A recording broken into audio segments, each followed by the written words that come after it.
Blocking someone on Snapchat is a straightforward process that can help you manage your privacy and interactions on the platform.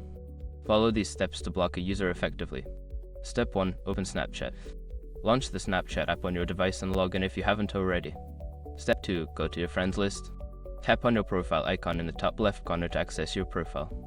Then, select My Friends to view your friends list. Step 3. Find the user. Scroll through your friends list or use the search bar at the top to locate the person you want to block.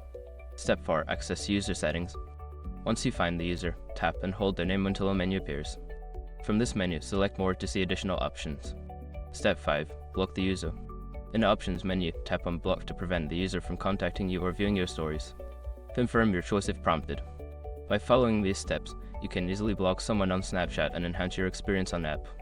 If you ever change your mind, you can unblock them by following a similar process.